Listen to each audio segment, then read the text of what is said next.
Hujan yang mengguyur Kota Makassar, Sulawesi Selatan 3 hari terakhir mengakibatkan banjir di beberapa lokasi.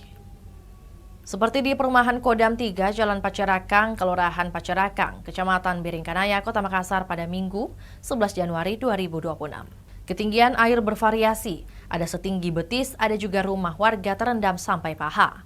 Sudah ada sekitar 50-an rumah warga yang terendam. Kebanyakan dari mereka pun mengungsi ke sekolah dan rumah kerabat yang lebih tinggi. Namun perempuan parubaya Nini memilih bertahan di dalam rumahnya meski banjir sudah merendam setinggi paha. Ia mengaku tak ingin mengungsi lantaran sudah mempersiapkan diri sebelum air merendam rumahnya. Semua perabot telah ditempatkan di atas meja yang ia rangkai sendiri dari kayu bekas. Selain telah mengamankan perabotan rumah dari rendaman banjir, Nini juga mengaku sudah menyiapkan stok makanan. Untuk penerangan dia mengandalkan lilin. Nini tinggal sendiri di rumahnya. 6 anaknya sudah berkeluarga dan punya rumah masing-masing.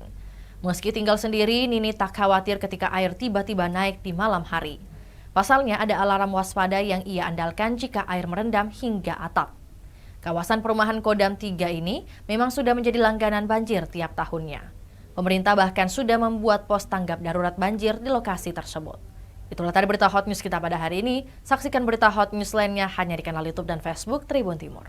Download Tribun X sekarang, menghadirkan lokal menjadi Indonesia.